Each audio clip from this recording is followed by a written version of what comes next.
Well, President Trump is all out of shits to give with all of these Somalians in Minnesota. Here was President Trump's comments today. I don't want them in our country, I'll be honest with you, okay? Somebody would say, oh, that's not politically correct. I don't care. I don't want them in our country. Their country's no good for a reason. Their country stinks. We're going to go the wrong way if we keep taking in garbage into our country. But when they come from hell and they complain and do nothing but bitch, we don't want them in our country. Holy effing based. I have some things to say about that, so stay tuned.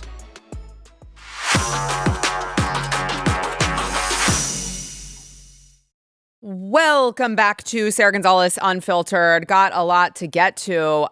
But number one, I'm offended. I'm embarrassed. I'm ashamed that for so long I have supported the Trump administration, not knowing that I was supporting war criminals. Because I don't know if you realize, I don't know if you heard the new word on the street. Pete Hegseth, the Secretary of Defense, is apparently a war criminal. Yes, I said it. I've been reliably informed that Pete Hegseth is a war criminal, which is a huge deal, actually. And now for those of you who missed why Pete Hegseth is now being deemed a war criminal, it actually goes back to the drug boat strike on September 2nd. This was when the Tren de Aragua terrorists were driving a drug running boat towards us. There were 11 of them on board who planned, who intended, who have been, of course, profiting off of the death and destruction of our country by way of bringing drugs into our country.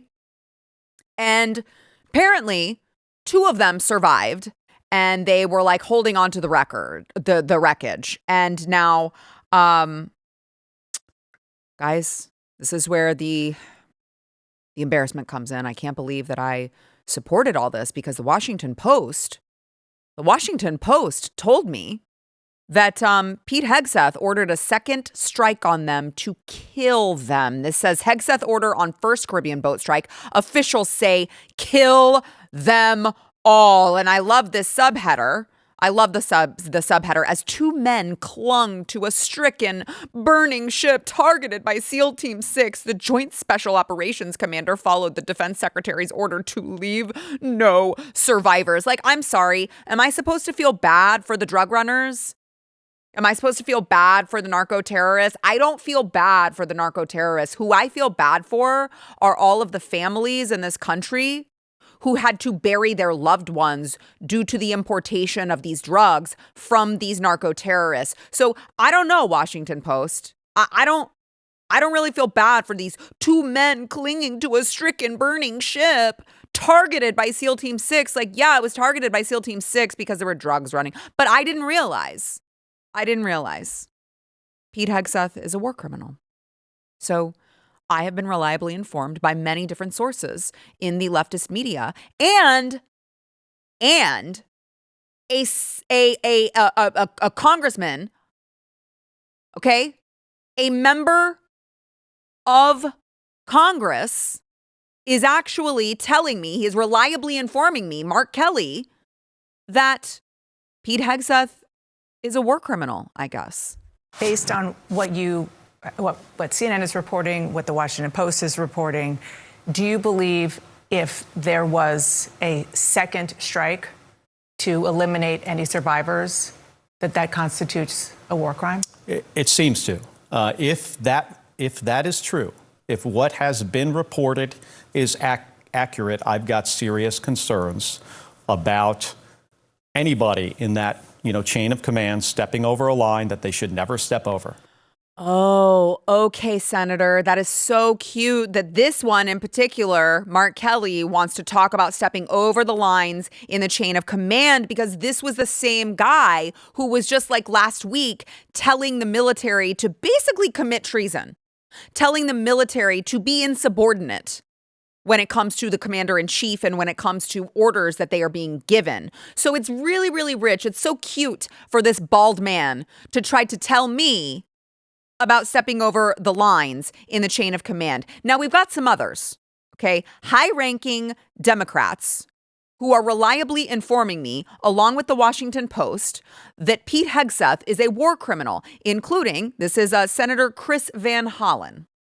Oh, I think it's very possible there was a war crime committed. Of course, for it to be a war crime, you have to accept the Trump administration's whole construct here. That we're at war. Which is we're in armed conflict at war with the drug gangs. Of course, they've never presented the public with the information they've got here. But it could be worse than that, right? If that theory is wrong, then it's plain murder. But even if you accept their legal theory, that it is a war crime. And so I do believe that the Secretary of Defense should be held accountable for giving those kind of orders. It's just a conspiracy theory. It's just a crazy conspiracy theory. I now find out it's a crazy conspiracy theory that there are drug cartels who are running drugs into our country. Silly you for believing that's just a crazy conspiracy theory. That's not actually happening. Show us the proof. Show us the proof. Now, might I just add that this retard was the very same one who was out there sipping margaritas with Kilmar Abrego Garcia. Remember the Maryland father. Oh, sorry. He also was an illegal gang member. Yeah, we left out that part in the Maryland father thing, but he went over to El Salvador and was like, I want to meet with this gang member because I very much want him to come back to our soil. We like gang members, especially if they're illegal in the Democrat Party. Please come back, Kilmar, please. By the way, I asked my producer before the show, I'm like, what's going on? How's our good buddy Kilmar Abrego Garcia doing? He said he's going to be deported soon to Liberia. And I thought to myself, Merry Christmas. What a trip for Kilmar. I hope he enjoys his stay. And so you have all these Democrats. I mean, this is the talking point. This is it. This is what I'm being told by Democrats all over the place. High, low, big, small, Pete Hegseth is a war criminal, which again is a very, very serious accusation. And so let's check in over with the ladies of The View and see what they're spewing to their retard audience. If this is deemed to have been war crimes, which by all accounts right now, there are 7 sources that said Pete Hegseth did say kill them all, even after there were 2 survivors. What you're supposed to do under international law, you are supposed to take those fighters as war criminals, prisoners of war, and you're supposed to give them refuge, and you're supposed to take care of them. Wait, I thought that Pete Hegseth was a war criminal, and now she's calling I don't think she knows anything that she's talking about, actually. Not about this, about anything in general. Well, wouldn't you know? You're going to be shocked to hear. Are you sitting down for this? I hope you're sitting down for this. You're going to be shocked to hear that it turns out all of this was total bullshit because Pete Hegseth, according to the White House, was not even in charge when the second strike was ordered. Secretary Hegseth authorized Admiral Bradley to conduct these kinetic strikes. Admiral Bradley worked well within his authority and the law, directing the engagement to ensure the boat was destroyed and the threat to the United States of America was eliminated.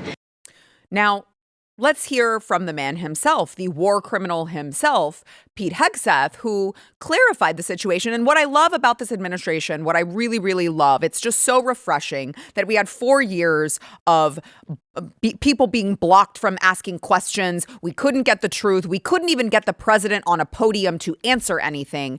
And now we have transparency. You want to call me a war criminal? I will come up and I will explain to you exactly what was happening because we have nothing to hide. We are not the criminals. You guys are. So here's Pete Hegseth on that. As any leader would want, you want to own that responsibility. So I said, I'm going to be the one to make the call after getting all the information and make sure it's the right strike. That was September 2nd. There's a lot of intelligence that goes into that, building that case and understanding that, a lot of people providing information. I watched that first strike live. As you can imagine, at the Department of War, we got a lot of things to do. So I didn't stick around for the hour and 2 hours, whatever, where all the sensitive site exploitation digitally occurs. So I moved on to my next meeting. A couple of hours later, I learned that that commander had made which he had the complete authority to do, and by the way, Admiral Bradley made the correct decision to ultimately sink the boat and eliminate the threat. He sunk the boat, and eliminated the threat. And it was the right call. We have his back, and the American people are safer. So you didn't see any survivors, to be clear, after that first strike? You personally? I did not personally see survivors, but I stand, because the thing was on fire. It was exploded and fire or smoke. You can't see anything. You got digital. This is called the fog of war. I also would just like to add, if I'm Pete Hegseth, I'm like, no, I didn't. And also, if I had, I would like to eliminate them as well because they're terrorists. I mean, that's the whole point of this. We are dealing with a mainstream media. We are dealing with an opposite party. The opposition party is the party of Democrats who are unwilling to admit that we are dealing with a group of terrorists. These are narco-terrorists. They are bringing drugs into our country and they are profiting off of that while they are killing Americans. So I don't even like the talking point of like, did you know that there were survivors? Who cares? Like, actually, who cares? These are bad people who have decided to wage war on our country. And I'm so sick of this soft mentality of like, oh, but we have to baby everyone. Oh, but what if? Oh, but what if? But what if they thought to themselves after you destroyed the boat in the first strike? What if they thought to themselves, maybe I'm doing life wrong. Maybe I should reevaluate my priorities. Shouldn't we give them a second chance? No, we shouldn't. No, thank you. I'm okay with that messaging from the administration. I think the millions of Americans who have been affected by the drugs that have been pouring into our country through our borders and elsewhere, I think the millions of American families who have had to deal with this, I don't think they care. I don't think that they feel sorry. I don't think that they are thinking to themselves when they read this Washington Post headline that I'm going back to here, as two men clung to a stricken burning ship targeted by SEAL Team 6. I don't think they're reading that and going like, wow, God, oh gosh, it evokes so many emotions. I don't think that the normal, average, regular person with two brain cells to rub together, I don't think that they're reading that and going like, oh man, that's harsh for those drug runners. I mean, like, shouldn't we hear both sides? I have to believe, I don't believe that Americans are dealing with it. I just don't. I don't think that Americans are buying any of it. And by the way, on that note, even the New York Times had to admit that it was not Pete Hegseth who did it, that it was Bradley who gave the order. They said Hegseth ordered a lethal attack, but not the killing of survivors, officials say. So when you've lost the New York Times in this, when you've got the Washington Post and the New York Times squabbling over whether or not Pete Hegseth is a war criminal, all you need to know from that is we're winning. We're winning. They're losing, and we're winning. When they're arguing amongst themselves over whether or not our Secretary of Defense is a war criminal, it's because we're winning, okay? And here's another way you know we're winning. The PR on this has been awesome, dude. Let's pull up this Pete Hegseth. Yeah, here's Pete Hegseth's post on X. For your Christmas wish list, Franklin targets narco-terrorists. For the kids, for the family, for the adults, right? It's for everyone. Franklin targets narco-terrorists, and we all can know that Americans will be safer. Now, this was very offensive. It was very offensive to Democrats. It was very offensive that Pete Hegseth would joke about killing narco-terrorists. You can't joke about killing narco-terrorists, or you can't want to remove gang members from our country, or you can't want to remove violent rapists from our country who are here illegally. You can't want to do any of that. You can't joke about it. You can't want to make the country better. They want doom and gloom, and they don't like the humor. And I would like to play for you Senator Mark Kelly, who was very upset by this meme. He runs around on a stage like he's a 12-year-old playing Army. And it is ridiculous. What are you doing right now, sir? It is embarrassing. And I can't imagine what our allies think. And last night, he's putting out on the internet turtles with rocket-propelled grenades. Have you seen this? Awesome. This is the Secretary of Defense. This is not a serious person.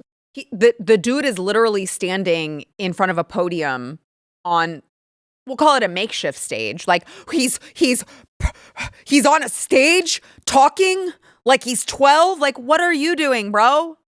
What are you doing?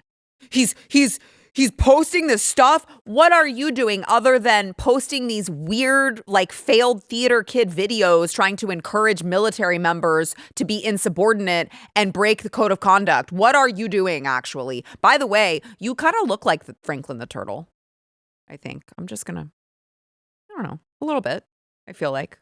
I'm just going to leave that there. Anyway, I am in 100% support of the Trump administration. Strike all of the damn boats from Venezuela that you have determined are running drugs. We don't owe them a damn thing. We don't owe them anything. And I have to believe, Senator Mark Kelly, I have to believe that our allies are completely with us. And I have to believe that they are very, very happy that we don't have a weekend at Bernie's president anymore, that we actually have a president who is willing to do what is necessary, who is willing to do what is right, regardless of what you guys have to say about it. He is willing to put Americans first, no matter the political cost.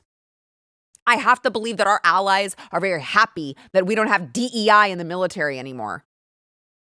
That we don't have like a secretary, an assistant secretary of Health and Human Services who doesn't even know what gender he is. Like, I'm pretty sure they're pretty happy that we have regular, actual experts. We have actual good people in charge.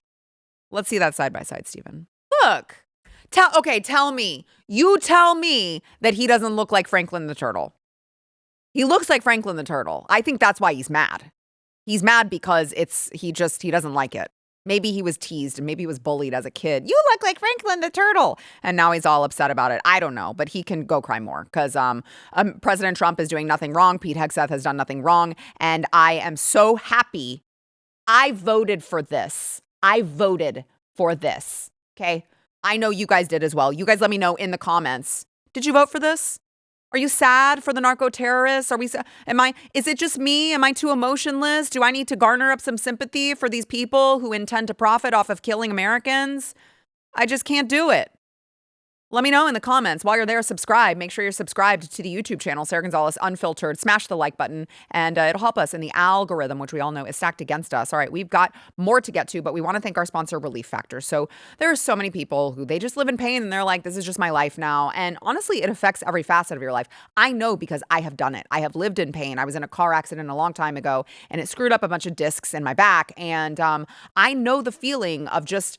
it like dampens everything you do. It makes you, less patient with your family. It sucks, but it doesn't have to be that way. Try Relief Factor if pain has been holding you back, because what it is an all-natural anti-inflammatory that reduces or in most cases eliminates the root cause of your pain, which is typically the inflammation. So if you want to try it, get the 3-week quick start. It's less than $1 a day, so it's $19.95, and 70% of the people who order it go on to order more. The odds are in your favor. It can work for you, and if it does, it can be life-changing. Go to relieffactor.com to get that 3-week quick start over at relieffactor.com.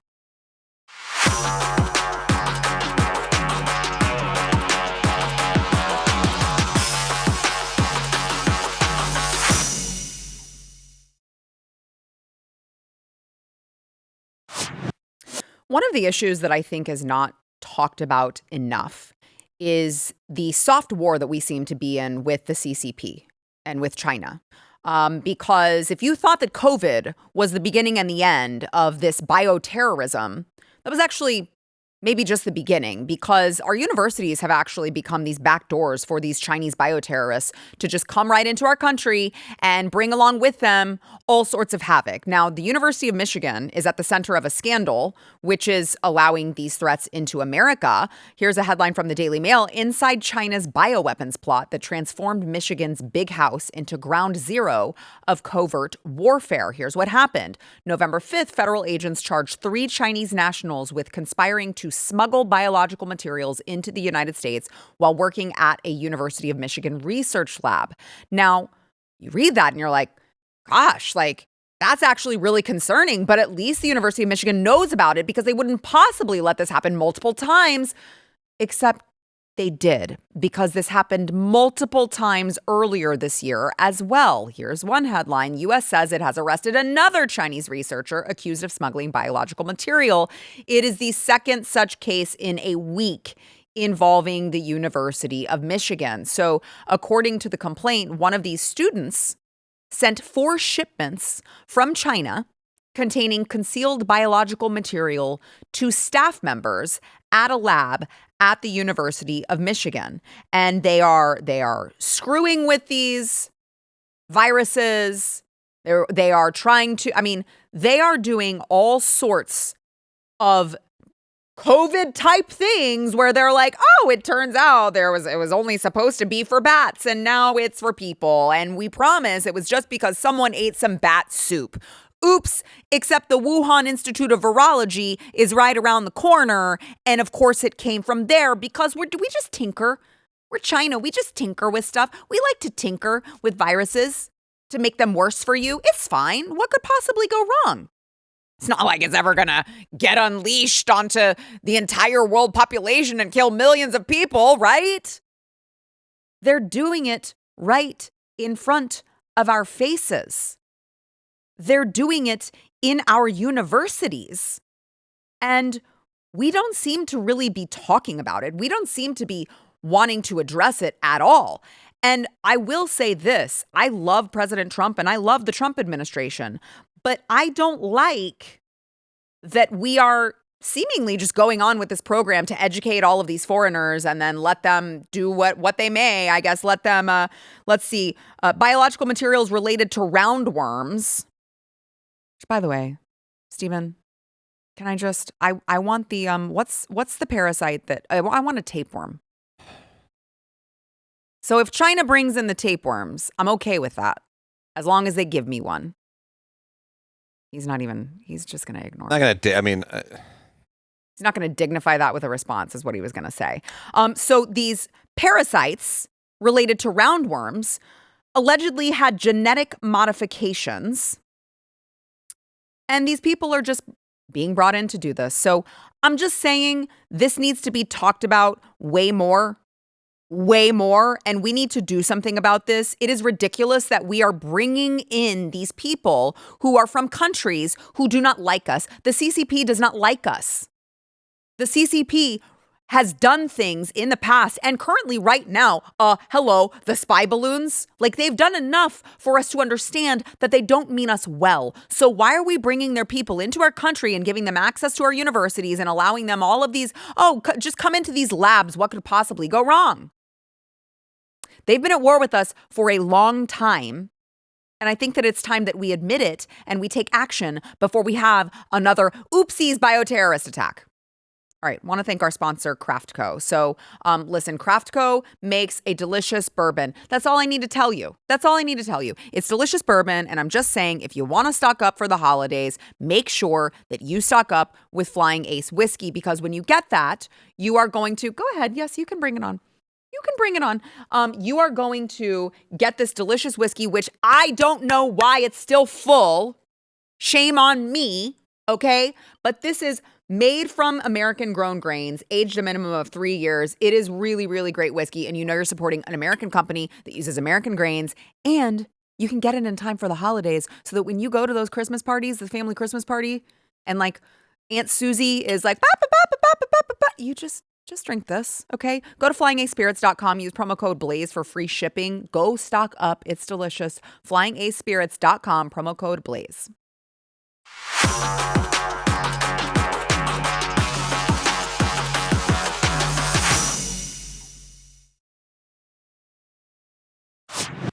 Well, Tennessee's congressional special election is today. This is for Tennessee District 7, and there's been a lot of attention on this race. I would say mostly due to the Democrat candidate being so insane. Like just completely, totally insane. Her name is Afton Bain. We've talked about her on the show before. She's actually a current state representative for Nashville, which is so crazy because she was caught on tape talking about how much she hates the city that she represents. Here's that. I've been heavily involved with the Nashville mayoral race because I hate the city, I hate the bachelorettes, I hate the pedal taverns, I hate country music, I hate all of the things that make Nashville apparently an it city to the rest of the country.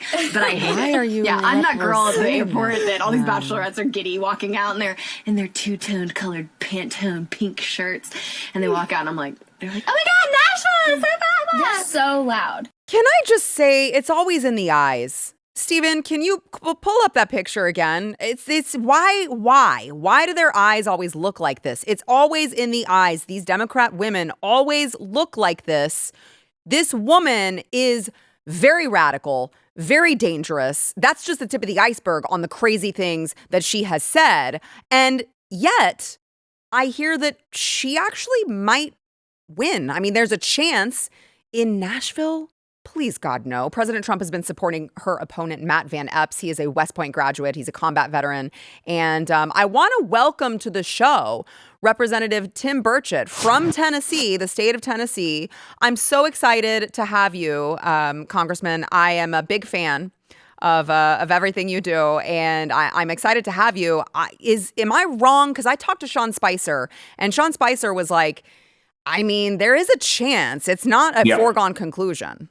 Yeah, Sean's right, ma'am. It's an off election year, and if she ran in Nashville, Tennessee only, she would probably win. It's the other counties that are around it that will save the republic, I guess you could say. But one thing that hasn't really been discussed a lot among conservatives, and I hope they'd address this at some point, is the fact that she was educated in Knoxville, Tennessee. She went to an elite private school in my area. One of my friends went there. They're not Marxist or communist. And, they keep comparing her to AOC. AOC is a friendly Marxist. She's like my next door neighbor, the communist. This lady is mean and mad, in my opinion. She doesn't like the police. She doesn't like country music. And, I on some station yesterday, I think I said, what's next? She doesn't like Ric Flair or Dale Earnhardt. I mean, if she doesn't like all these things, she ought to get out. But here's the thing. Everybody keeps saying she's some radical fringe right now. Ma'am, she is the mainstream of the Democrat Party. You're right. This is what they believe. She just didn't get the memo to keep her mouth shut until she got elected.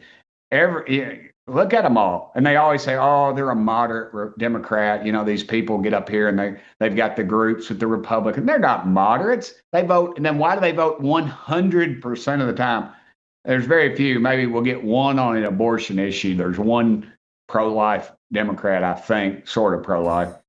A bunch of Catholics, but they don't honor that. And the Catholic Church doesn't care, I guess, because they give them an extra offering or something. But it is ridiculous. It is ridiculous that we would categorize her as a fringe of the Democrat Party, because she is what the Democrat Party stands for. It's not Harry Truman's Democrat Party. Heck, it's not even Bill Clinton's Democrat Party anymore. This thing is just so far off the rails. It's unbelievable. And that's who's wanting to run this country. And they are being educated in our schools. AOC, publicly educated. Guess what her degree was in? Economics. Mm-hmm. Oh, ma'am, we better wake up. We had better wake up. That's why Charlie Kirk and all those young conservatives are such a threat, and they hated him. They still do, and they hate our guts. Yeah. And we better get back control of this education system, ma'am. This is the canary in the cave. Matt Van Epps is probably one of the best candidates I've ever seen in my lifetime. I'm 61. I've been over there several times. I was over there yesterday with him. I got up 4 o'clock in the morning to drive over and flew out of there to go to Washington. Ma'am, he is an excellent candidate, but it's scary. It is very scary. I keep telling people, quit saying all these, we always talk about all these people moving here from Los Angeles and Chicago and New York. Oh, how they're changing our values. You know what? They're more conservative than I am. I go to this thing down in Loudon, Lenore City. They've got a conservative club. I think that's basically the name of it. Hundreds of people show up, hundreds when I'm there. And it's unbelievable. And they all tell me the same thing. We love it here. Mm-hmm. We just came from that. They're refugees. Yeah. And we're here to warn you about what they did up there. Do not let it happen down here. And yet, Republicans, what do?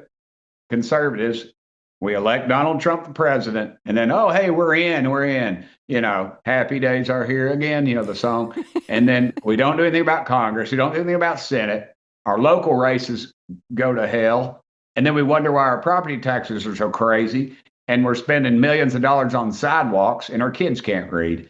So it's a problem. We better address it. And one other thing, 45% of evangelical Christians and 30% of gun owners will stay home. They're not going to, I tweeted this morning on my X account at Tim Burchett. That was a shameless plug.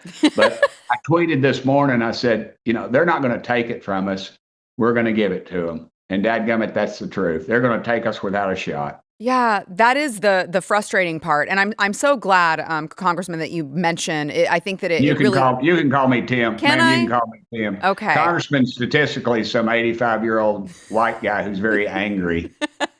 Yeah, you don't seem angry at all. Okay, Nah. well then I'll call you Tim. So Tim, it really is, I think that it's worth underscoring as often as possible that this is not fringe. This is the modern day Democrat Party. We've played clips of her on the show saying, talking about we need to teach women how to do abortions by themselves in their own homes without, a doctor overseeing it. We need to make sure that everyone knows that that men can be women and men can actually get pregnant. I mean, this is the talking point for the modern day Democrat. As you point out, it's just that most of them try not to talk about it anymore because they realize that after President Trump won, it's not really the popular thing. But they are going to have to come to terms with this inner civil war. I know everyone online wants to talk about, oh my God, there's a MAGA civil war going on. Well, let's talk about the Democrats and what's happening with them, because they've got all of these radicals that they have been building up in their party. And it's going to be interesting to watch how that plays out and who actually wins control of that party. Right. And look at the leaderships outside of the leader of the Democrat Party in the House.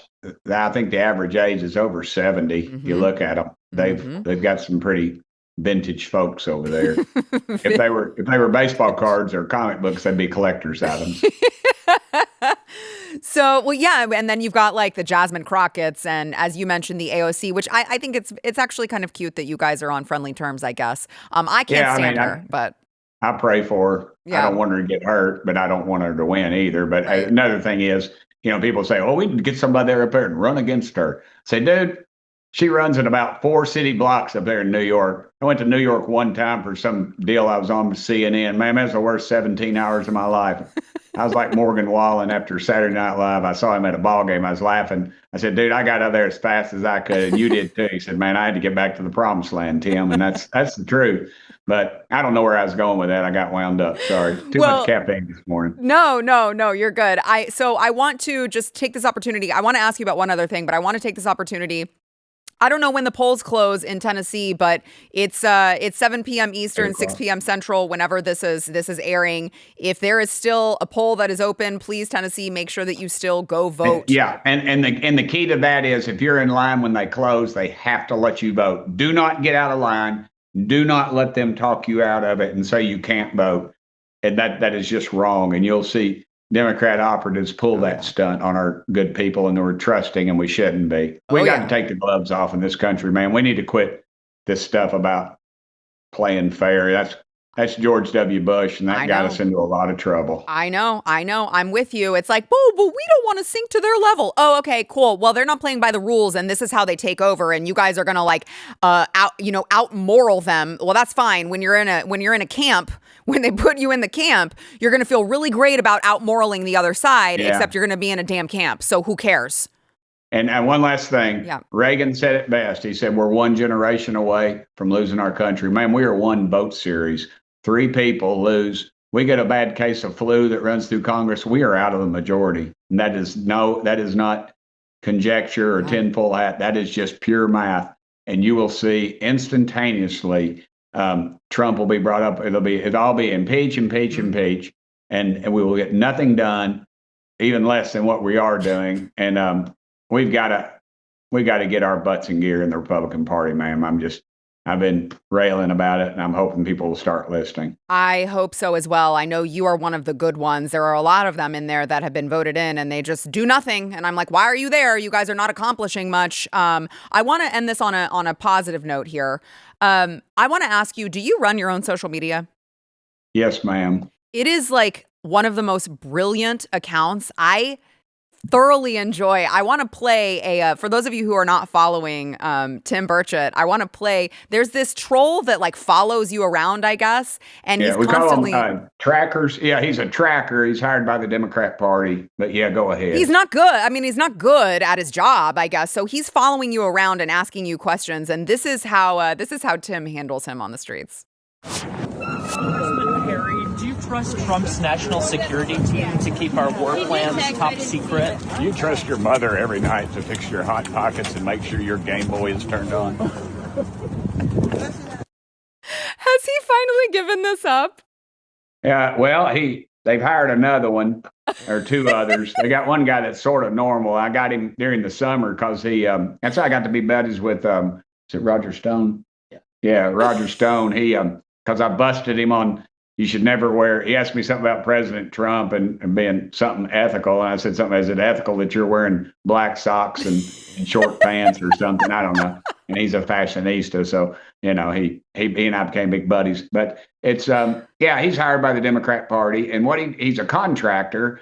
And so he thinks he's going to bust me. I mean, he'll say stuff like, are you upset about the mistreatment of transgender men or women, whatever? And I'm like, dude, I got one more point than President Trump in my district. I won with like 16 points. I said, you better learn your dadgum audience. I said, any guy walks into a girl's restroom, and my wife or daughter's there, somebody's going to take an ass whooping, and it ain't going to be me. I can tell you that. I will. I guess I'll have to ask Jesus for forgiveness because I'm not forgiving that stuff. I'm sorry, ma'am. You brought the redneck out in me. I apologize. That wasn't very Christian, but I'm over this stuff. But yeah. And they've got a couple other guys, and people say, "Oh, that was staged." Heck, no, it wasn't staged. No. Everybody knows me. I'm so cheap. I'm not. I'm standing in the middle of my wardrobe right now.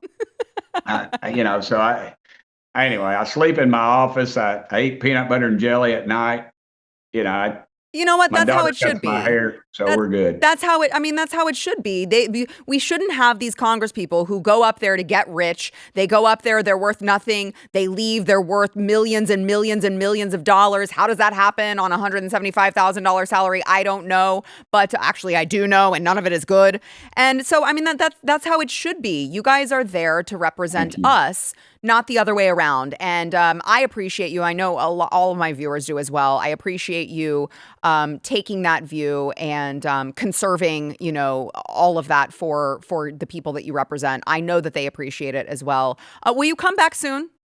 Ma'am, all you got to do is ask me. You're a delight. Thank you so much. Yeah, thank you. Thank you so much. This is before I forget, are you in D.C.? No, I'm in Texas, but I travel to D.C. sometimes. Okay, well, if you're up here on the 11th, my Christmas party is from 12 to 12:15. My buddy Gary Chapman wrote the song Tennessee Christmas. He's going to be up here singing in 15 minutes. We did it for 16 last year, but we felt like it dragged on too much, so we went back to 15. And I'll have a charcuterie board. That's a cool name. I always thought if I had another child, I'd name it Charcuterie. It could be a guy or a girl. But it consists of me and Cheese Whiz and Ritz crackers, and we'll have Mountain Dew, and I've got a peanut butter and jelly bar set up. Great. And it was in People magazine. They write about it all over the place now because, honestly, you go to a dadgum Christmas party and you get cornered by somebody with wine breath, and you got to listen to this crazy stuff they're talking about because they're half hammered and they're trying to talk politics with you. Right. And 15 minutes is about all you should have to endure. That's fair. it. Because it's like the old days at Kmart. At 12:16, I'm blinking the lights. You got to make your purchases and get the heck out. Well, if I'm up there, I will enjoy 15 minutes of a Christmas celebration with you, Representative Tim Burchett. Thank you so much. We'll talk soon. Thank you, ma'am. Oh man, what a pleasure. I love when congressmen and women are actually down to earth. You're like, you're just one of me, and that's really cool. All right, let's go ahead and take a quick break. We will be back with more, but I want to remind you guys about PreBorn. If you guys are still looking for a Christmas gift to give to, if you've got like a big family celebration and you don't know what to get all of these grown-ass adults who don't need anything, might I suggest you give them the gift of life, okay? Here's what PreBorn does. Here's how you can do that. Imagine a young woman facing an unplanned pregnancy. She feels alone. She's not sure what she's going to do.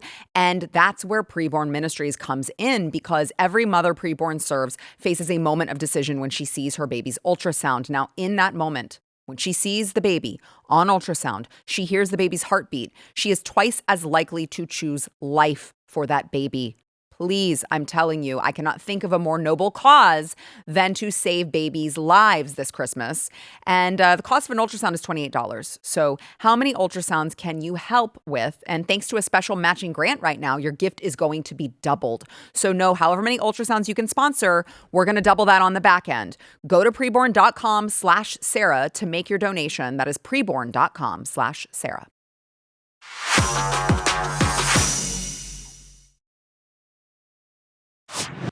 President Trump obviously making big moves to clean up after Joe Biden bringing in all of the unvetted illegals into our country. Yesterday, President Trump fired 8 immigration judges in New York City. And the immigration courts, of course, come under the jurisdiction of the DOJ. This year, 90 immigration judges have been fired out of 600 nationally. 36 have already been replaced. And on top of that, he was asked in a press conference today, he started, you know what? I think he is out of cares to give on the Somali problem in Minnesota. He unleashed on that. Watch. And they contribute nothing. The welfare is like 88%. They contribute nothing. I don't want them in our country, I'll be honest with you, okay? Somebody would say, oh, that's not politically correct. I don't care. I don't want them in our country. Their country's no good for a reason. Their country stinks. And we don't want them in our country. I could say that about other countries, too.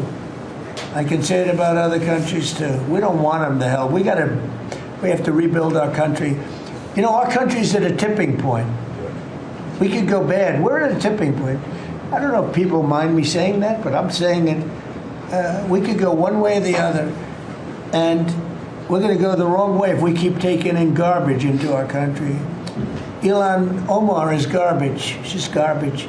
Her friends are garbage. These aren't people that work. These aren't people that say, let's go, come on, let's make this place great. These are people that do nothing but complain. They complain. And from where they came from, they got nothing. You know, they came from paradise, and they said, this isn't paradise. But when they come from hell, and they complain and do nothing but bitch, we don't want them in our country. Let them go back to where they came from and fix it. Woo! Joining me now to discuss his thoughts on the matter is Dennis Michael Lynch. He is the host of the Dennis Michael Lynch podcast. First time on the show. Welcome, first of all. What say you on President Trump? I'm just like, he does not care anymore. He's just saying all the things that need to be said. Well, with all due respect to the president, we're done with words. You know, True. He's saying all that he wants to say. I'd rather see some action. There's some things that the president can do that he has failed to do yet. And although I voted for him 3 times, these tough words, they're starting to lose their impact. It's like the guy who cries wolf, right? So there's a few things that the president can do. First of all, he tweeted out over the weekend that he has the power to set a proclamation in place to stop all immigration from any area of the country, the world that he wants to, any alien group. And he could do it for as long as he wants. He could say it's for 10 years. He could say it's for 10 months. It doesn't matter. So he can say in a proclamation, all Somalians cannot come to this country starting effectively today and until further notice. And he's not. So instead, we're just hearing tough words, and that's cool and all. But at the end of the day, we still have got tons of Somalians here in the country, not just in Minnesota, but across the states. Yeah, I did at least read a report that officials are preparing for ICE operations in Minnesota, which I think thus far had not happened. So that looks like it may be on the horizon. Obviously, there's still a lot of work to be done because when you're talking about ICE coming in there, there's only so much they can do. A lot of these people have already been naturalized. But I would like to see, if we're giving a wish list here, Dennis, I would like to see them totally go through every single person who has been a naturalized citizen and figure out whether or not they have betrayed the oaths that they signed their name to. And they said, I renounce all of my loyalties to my former country. I promise that I will support the Constitution and law and order in this. I can almost guarantee you many of these people have failed to live up to their end. And perhaps we can do something about that. Sarah, here's the thing. I mean, I've been doing this for 20 years, so I'm as close to a lawyer as you could get without a legal degree. So we're conflating a few different things here. First of all, we wouldn't use ICE to have to put a proclamation. What we need to do is we need to stop the flow, right? So if you're in a sinking boat, what do you do first? Bail the water or stop the hole? So what we're going to do is we're going to stop the hole first. And the hole is a proclamation to stop people to stop coming into this country, because we just do not have the resources to check these people on the incoming. We've learned that lesson the hard way. The second thing we have to do is that the people that are here that are causing these problems, like the fraud that just took place for the billions of dollars in Minnesota, those people already signed their name on the dotted line that they would adhere to the rules and the Constitution of the United States, and obviously they're not. So what I'd like to see the president do is no more press conferences, sign the proclamation, stop the incoming, put the hole in the boat, plug it up, and then start taking people, because we don't really have a lot of ICE agents. We don't have a lot of investigators. Let's take some of the people from the IRS and stick them on these people and start doing real investigations to where we could start looking at the paperwork that they filled out. Ilhan Omar could be the poster child, and see where it is that they lied or where they fabricated things. And that would be the first process to denaturalization. Not another tweet, not another press conference. And like I said, Sarah, I want to repeat, I voted for this guy for 3 times. But I'm starting to see my country deteriorate in such a way that there is, he said we're at a tipping point. We've tipped. Yeah. And if you've ever driven a boat before, if you don't start bailing out the water and plug the hole, you're going to sink. Yeah, no, you're absolutely right. And I'm glad that you brought up Ilhan Omar, because I think that she would be the patient zero, if you will. She's on camera multiple times saying she's here to represent Somalian interests. Like that, to me, that's an open and shut case. She has said it herself. Why are we still allowing her not just to be in this country, but to represent a state in this country? That's absurd. Yeah, I mean, look, Ilhan Omar is the reason why you would stop all immigration into the United States, because number one is she fits the role of what Trump just said. She comes in here, she left somewhere, then she comes here, and then all she does is bitch and moan about being here. So yeah, she would be a great poster child. It would take a lot of guts, and I don't know if the administration is ready to do that. They would get an incredible amount of backlash, so he really would need a lot of spine. The second thing he needs to do, because we still have a massive illegal immigration problem in this country. You got 2 things: mass legal immigration, which he could stop, as I just noted to you. And number 2 is, although we secured the border, we still got 30, 40, 50 million people in this country. And we've got ICE agents running around like Keystone cops. It's not working. The best way to solve this problem is to put in mandatory E-Verify and to smoke out the employers who keep on cheating the American citizen and the American worker by hiring the illegal aliens. So if you want to really stop this problem, you cut the dragon off at the head. And that's with mandatory E-Verify and holding the employers responsible for hiring illegal aliens. Yeah, I hope that they take your advice on this, Dennis, because I fear... Don't hold your breath, Sarah. Yeah, I know, but I'm like, I fear that if they don't, we're going to really feel it at the ballot box during the midterms.